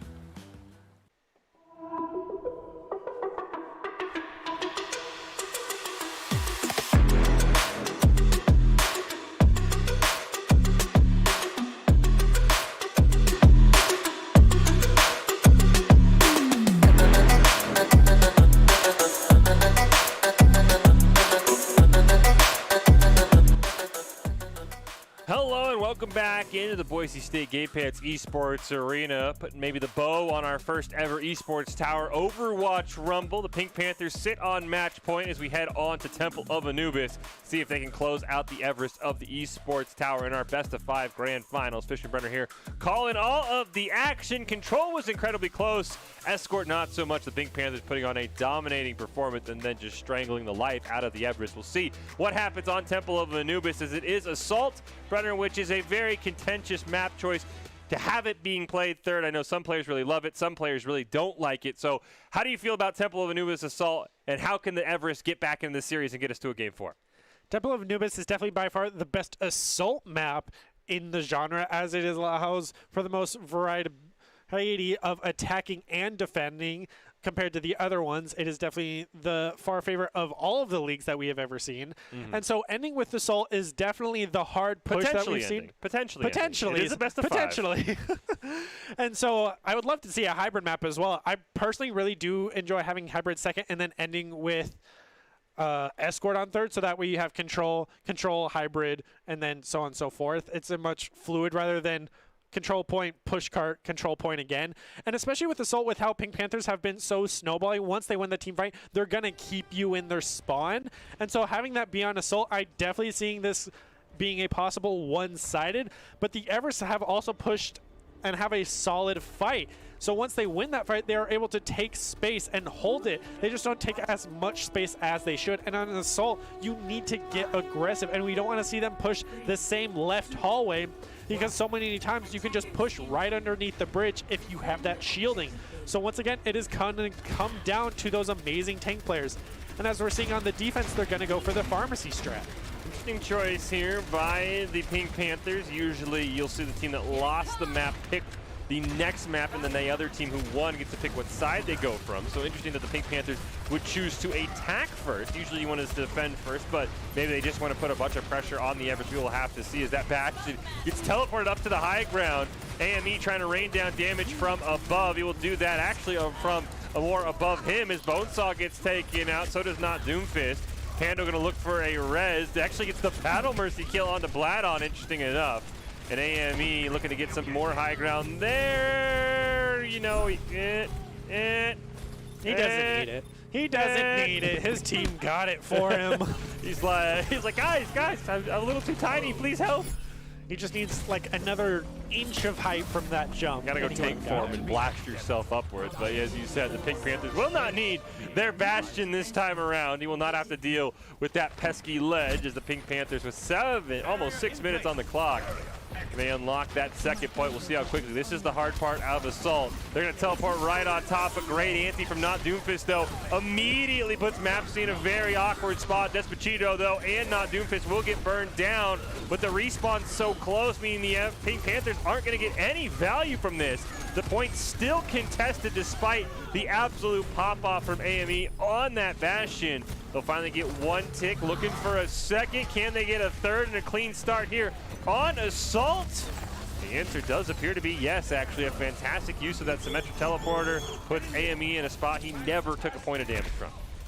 Yeah, he didn't even have time to use that tank form, as Pink Panthers definitely not being the snowball that is Assault, proving why they are the undefeated team in this entire Rumble tournament. So now it is all down to the Everetts, as they have almost 6 minutes compared to try to beat with Pink Panthers. So timing is not on their side. And if Pink Panthers get aggressive as they are on attack, I do not see things ending well for them.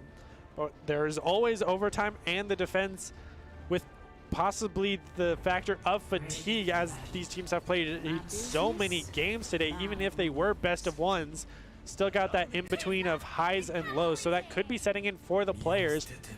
But on this attack for the Everetts, it's all going to come down to the tanks. Are they going to go for the underneath strat or follow up with the Panthers' very own Symmetra Bastion teleporter up top? The unconventional is always what you want to see, and it looks like on the defense, the Everetts are going to go with that Echo.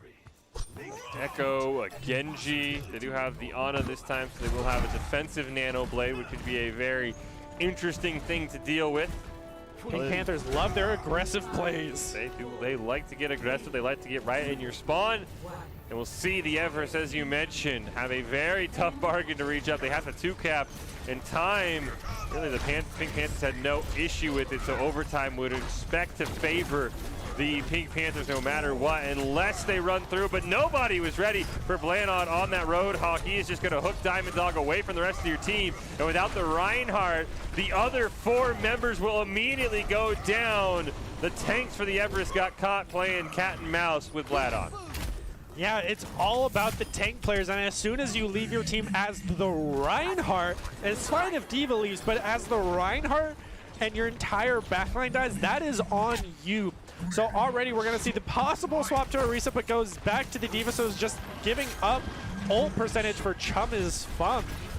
So it's not what you want to see, and Pink Panthers doing what they do best, pushing your spawn and killing you on rotation, as Conspiracy, though, is able to take out Pando, but Despacito's coming back and taking out Brandon.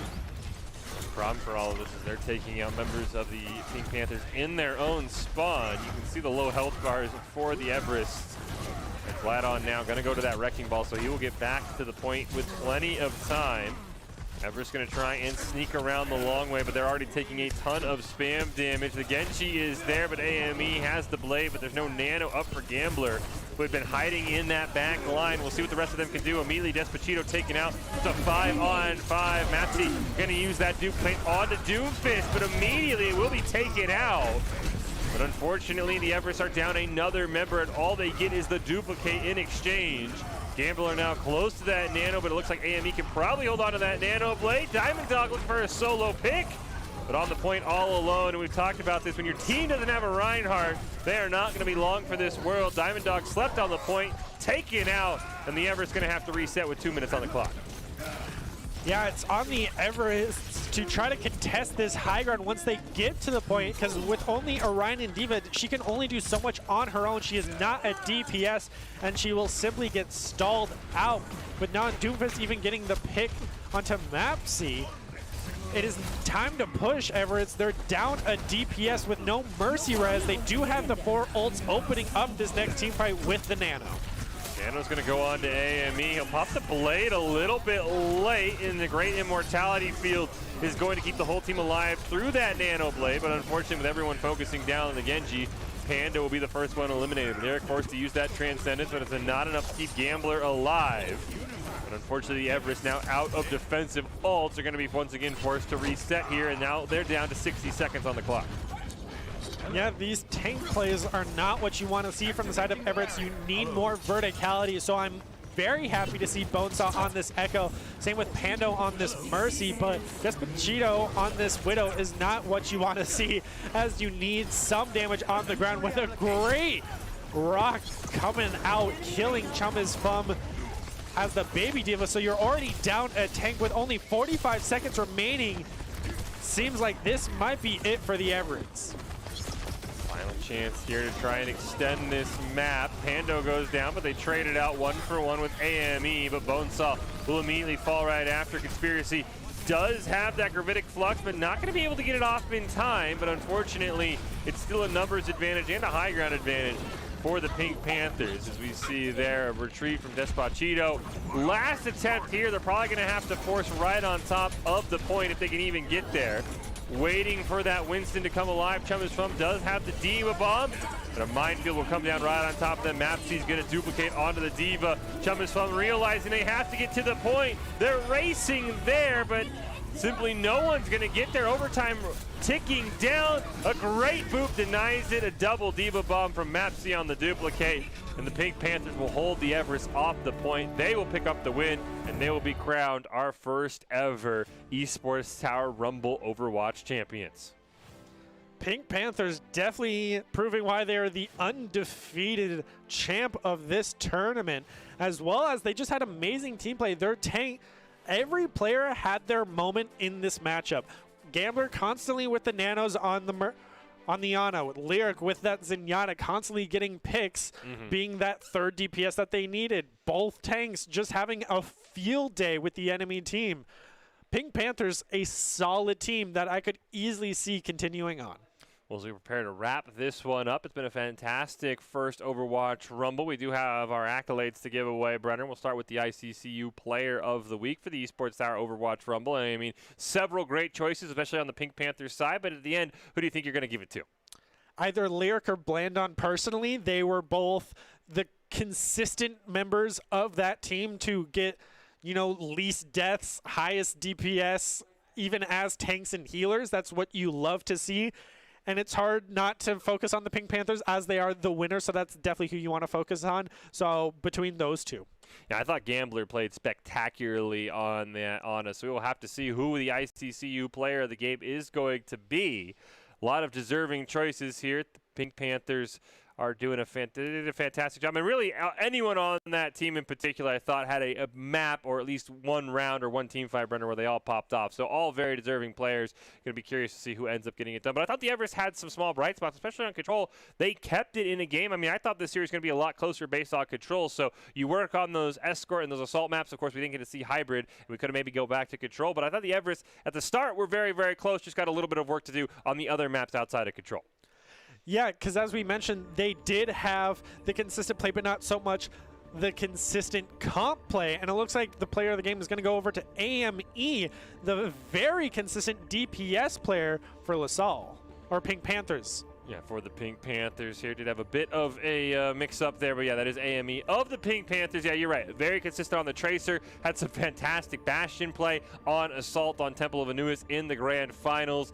And just overall, a fantastic spectacular play by AME, really activating the rest of the Pink Panthers. But as you mentioned, Gambler, Bladon, all very spectacular as well. But the player of the game brought to us by Idaho Central Credit Union for this week is AME. ICCU believes a great player makes the team more successful, just like they're helping members achieve financial success. It is AME of the Pink Panthers who is your Idaho Central Credit Union player of the game. Overall, congratulations to the Pink Panthers, our first ever champion here. Be very curious, as we said, already generating more and more interest in this Rumble, how the Pink Panthers will do as more and more teams get in, because we talked about this is a team that had won the high school esports league ladder when they took a break from the esports tower. So this team has a lot of practice. I'm curious to see if we get another high school, maybe another esports tower team, if we give the Everest a week of coaching, who's going to be able to challenge them next week.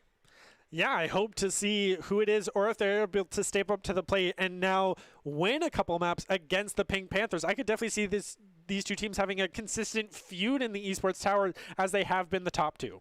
Well, we will wrap this up with a big congratulations to the Pink Panthers on taking home the first ever Esports Tower Overwatch Rumble Championship. They looked incredibly strong throughout this event. They've been together for a long time. Use that experience and skill to take home this week's event championship. The Everest, though, the Esports Tower gave it their best, looked very strong, especially on control. Going to be excited to see how that team continues to improve in the weeks ahead. Congratulations to all these teams that participated this week. We'll be back in 2 weeks on Tuesday night with more Esports Tower Overwatch action, so make sure to tune back in. But for now, we will close out with the top 5 plays presented by the Idaho Army National Guard, who invites you to take your impressive critical thinking skills into real time. More than 10 jobs offering a $20,000 bonus and your degree of choice paid for. The Idaho Army National Guard is one of the best teams out there. Reach out on Twitch at iGuard Gaming, and here are your first ever Overwatch Rumble top 5 plays of the week.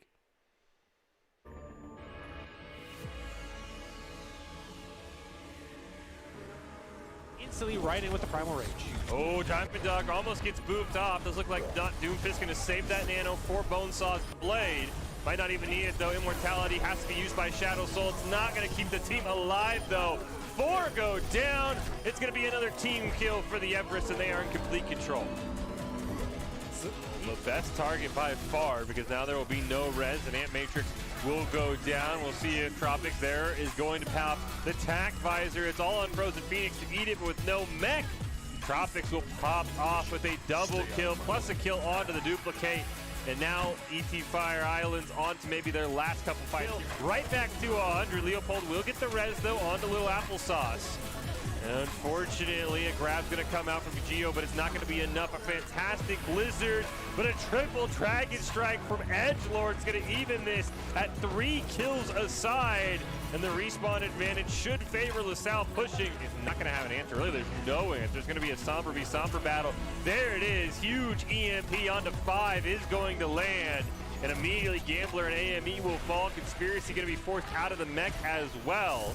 Lyric will at least get a kill on the way out, but a huge EMP from Despacito sets up what should be a clean team fight. Right on top, a great anti from Not Doomfist, though, immediately puts Mapsy in a very awkward spot. Despacito, though, and Not Doomfist will get burned down, but the respawn's so close, meaning the Pink Panthers aren't going to get any value from this. The point's still contested despite the absolute pop-off from AME on that Bastion.